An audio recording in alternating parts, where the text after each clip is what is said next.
इस समय हूँ मैं श्री श्याम नगरी में, जो कि राजस्थान में खाटू श्याम के नाम से प्रसिद्ध है, जो महाभारत में बर्बरिक के नाम से जाने जाते थे। उन्हें 3 बाण के धारी हारे का सहारा नाम से जाना जाता है।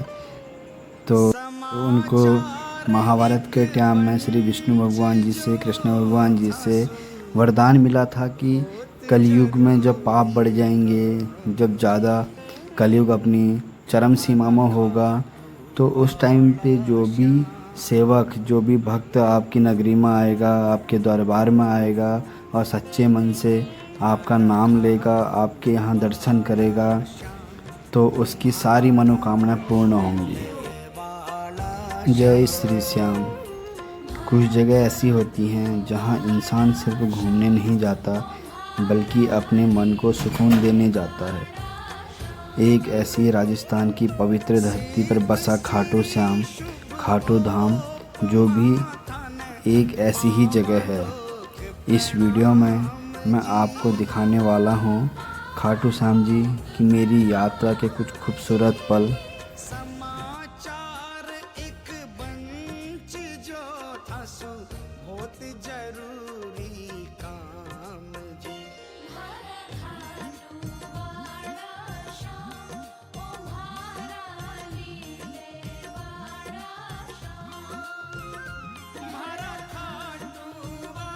खाटू धाम पहुँचते ही एक अलग ही तरह की सकारात्मक ऊर्जा महसूस होती है। चारों तरफ बाबा श्याम के जयकारे और भक्तों की आस्था। मानो ऐसा लगता है हर कोई अपनी कोई न कोई मनोकामना लेकर बाबा के दरबार में आया है। वो कहते हैं ना, जहाँ उम्मीद ख़त्म होती है वहीं से बाबा श्याम की कृपा शुरू होती है। शायद यही वजह है कि देश के कोने कोने से लोग बाबा के दरबार में खींचे चले आते हैं। कभी कभी इंसान अपनी परेशानी किसी इंसान को नहीं बता पाता, लेकिन बाबा के सामने खड़े होकर दिल खुद ब खुद सब कह देता है। बाबा के दरबार में आने के बाद पता चलता है कि सुकून किसी जगह का नाम नहीं, सुकून तो उस एहसास का नाम है जो बाबा के चरणों में मिलता है। हम यहाँ सिर्फ दर्शन करने नहीं आए हैं, अपने मन का बोझ बाबा के चरणों में छोड़ने आए हैं। कहते हैं बाबा श्याम हारे हुए का सहारा हैं। शायद इसलिए जब दुनिया से उम्मीद कम होने लगती है तो कदम अपने आप बाबा के दरबार की तरफ बढ़ जाते हैं। और इसी के बाद हम पहुँचे थे सालासर बालाजी टेम्पल, जो राजस्थान में ही स्थित है। इस मंदिर के बारे में बोला जाता है, भगवान के दरबार तक इंसान अपने पैरों से नहीं बल्कि अपनी आस्था से पहुंचता है। आज हम खड़े हैं राजस्थान की उस पवित्र धरती पर, जहां दूर दूर से भक्त अपनी उम्मीद और अपनी परेशानियां, अपनी मनोकामना लेकर आते हैं। श्री सालासर बालाजी महाराज के दरबार में यह सिर्फ एक मंदिर नहीं है, यह लाखों भक्तों की आस्था और विश्वास का वो स्थान है जहां आकर इंसान अपने मन की बात बाबा के चरणों में छोड़ देता है। कहते हैं कि सालासर बालाजी की प्रतिमा की कहानी भी अपने आप में बहुत अद्भुत है। प्रचलित मान्यताओं के अनुसार असोठा गांव में एक किसान जब खेत में हल चला रहा था, तब उसे बालाजी महाराज की प्रतिमा प्राप्त हुई। इसके बाद महाराज की प्रतिमा को सालासर लाया गया और यहीं उनका पवित्र धाम स्थापित हुआ। लेकिन बाबा की महिमा सिर्फ एक कहानी तक सीमित नहीं है।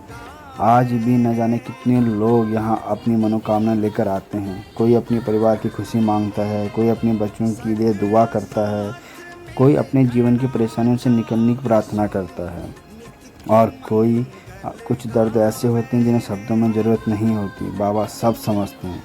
शायद यही वजह है कि जब हम बाबा के सामने खड़े होते हैं तो मन में एक अलग ही सुकून महसूस होता है। ज़िंदगी में हम कितनी भी बड़ी परेशानी में क्यों ना हो, कभी कभी बस एक विश्वास ही इंसान की संभाल कर रखता है, और वो विश्वास है बालाजी महाराज है ना, सब ठीक कर देंगे। सालासर बालाजी टेम्पल की इतनी भीड़, भक्तजनों का ये इतना उत्सव देखकर मानो ऐसा लगता है कि कितनी मनोकामनाएं लेकर हर कोई भक्त यहाँ पे बाबा दरबार के शरणों में आता है। और इतनी भीड़, मानो ऐसा लगता है कि जैसे प्रतिदिन यहाँ पे लोग इतनी बड़ी संख्या में लोग यहाँ पहुँच रहे हैं। देश के कोने कोनों से आते हैं। प्रतिदिन यहाँ पे हज़ारों करोड़ों भक्त अपनी अपनी मनोकामना लेकर आते हैं और बाबा का आशीर्वाद, बाबा की मनोकामनाएं पूर्ण करने का जो आशीर्वाद है वो हर भक्तों को मिलता है। सोचो, इतनी लंबी लाइन में किलोमीटर, एक किलोमीटर, 2 किलोमीटर लंबी लाइन में लोग लग के दर्शन करते हैं। बस यही उसी उम्मीद में कि जो भी हमारी मनोकामना है भगवान सालासर भगवान जी, बाबा जी ज़रूर पूरी करेंगे। और ऐसे ही हर कोई भक्त अपने अपनी उम्मीद लेके जाता है।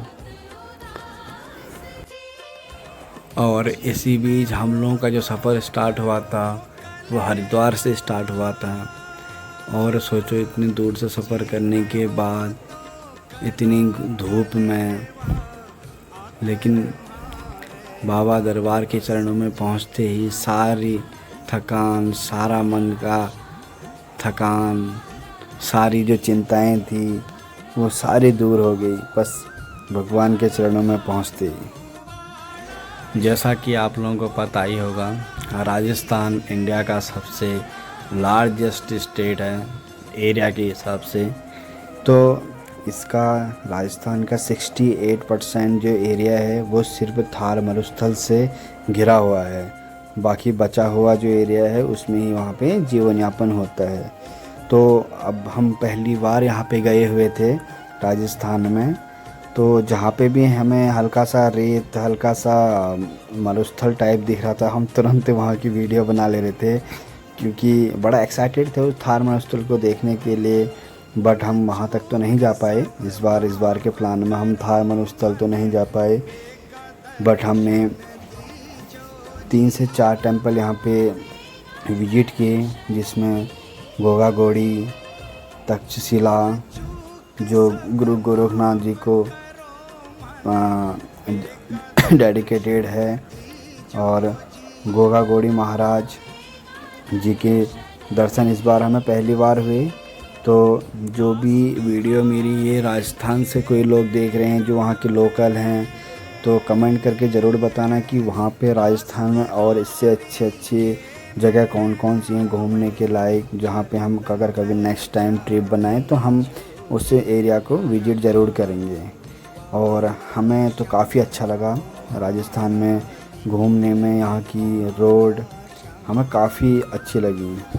प्रॉपर सारी जगह, चाहे लिंक रोड हो चाहे मेन हाईवे हो, तो सारे एकदम वेल एंड परफेक्ट थे। और बाकी थोड़ी बहुत हमें सीएनजी को लेके थोड़ी दिक्कत परेशानी हुई कि मल्टीपल पेट्रोल पंप में हमें सीएनजी नहीं मिल पाया, तो उसके लिए हमें बार बार पेट्रोल पंप सर्च करना पड़ रहा था, फिर वहाँ जाना पड़ता था। बट वहाँ पे भी हमें अवेलेबल नहीं हो पा रहा था, तो सीएनजी को लेके थोड़ी बहुत परेशानी क्रिएट हुई। बाकी उसके अलावा पूरी बाबा की कृपा से, सालासर बाबा जी की कृपा से हमें कोई भी परेशानी नहीं हुई। ये टेंपल गोगा मेडी धाम जो वन ऑफ फेमस टेंपल है राजस्थान का, पहली बार हम यहाँ पे गए और काफ़ी सुकून मिला यहाँ पहुँच के। लोगों का जमावड़ा देख के, बड़े बड़े ऊँट देख के, लोगों का यहाँ पे उत्साह, लोगों का यहाँ पे प्यार, इतनी बड़ी भीड़। और गोगा मेडी के पास में ही यहाँ पे बहुत बड़ा मंदिर है जो गुरु गोरखनाथ जी को डेडिकेटेड है। गोरक्षटीला नाम से बड़ा फेमस है मंदिर, जहाँ पे अभी शायद कुछ टाइम बाद यहाँ पे कुछ बड़े मेले की तैयारियाँ भी हो रही थी, जो हमने वहाँ पे देखा। इसके लिए भी बहुत लंबी लाइन पे, कतार पे हमें लग के बहुत समय बाद हमें दर्शन करने के मौका मिला। तो यहाँ पे भी बहुत ज़्यादा भीड़ हो रखी थी। सुबह सुबह हमने 7:30 बजे बाद यहाँ से स्टार्ट किया दर्शन करना। ये आप जो देख पा रहे हैं ये यहाँ का कुछ प्रसिद्ध खेल है या फिर इनका कुछ जो भी यहाँ का होगा लोकल का। यहाँ पे एक जो महिला हैं वो कुछ भक्तजनों की अपनी प्रॉब्लम को निवारण करती हुई, सॉल्व करती हुई और उनका साथ देते हुए छोटे छोटे कलाकार जो डमरू बजाते हुए और साथ में कुछ गा भी रहे थे, जो हमारे समझ में तो नहीं आ रहा था, लेकिन कहीं ना कहीं हम भी उत्तराखंड से बिलोंग करते हैं तो ऐसा ही कुछ हमारे यहाँ उत्तराखंड में भी कुछ देवी देवताओं की तरफ से होता है, तो कहीं ना कहीं हम उस चीज़ को रिलेटेड कर पा रहे थे। लेकिन काफ़ी अच्छा लगा यहाँ का कल्चर देख के, यहाँ के लोगों का ये मावड़ा देख के, इतनी भीड़ में, इतने रात में, जबकि रात का कम से कम 2:30 से 3 बजे का जो टाइम है, इस टाइम में ये हो रहा था। और सुबह पहुँचते ही हमने वहाँ पे दर्शन करने के लिए इतनी लंबी लाइन कतार में खड़े रहे। और लगभग अगर ये मेरे वीडियो को ये राजस्थान से लोग देख रहे हैं तो इस जो यहाँ पे ये कार्यक्रम हो रहा है इसको क्या कहते हैं, तो कमेंट करके ज़रूर बताएं। इसके पीछे क्या रीज़न है और क्या ये कोई मनोकामना पूर्ण होती है इससे, तो ये कमेंट करके ज़रूर बताएं। और काफ़ी अच्छा लगा ये राजस्थान में ये विज़िट करके। अगर आपको ये मेरी वीडियो अच्छी लगी हो तो लाइक और कमेंट ज़रूर करें और साथ ही साथ चैनल को सब्सक्राइब ज़रूर करें। और राजस्थान से जो भी लोग ये मेरा वीडियो देख रहे हैं, आप ये ज़रूर बताएं कि राजस्थान में इसके अलावा और कौन सी और अच्छी लोकेशन है जहां हमें घूमना चाहिए। और साथ ही साथ और लाइक और कमेंट आप लोग ज़रूर करना। Thank you.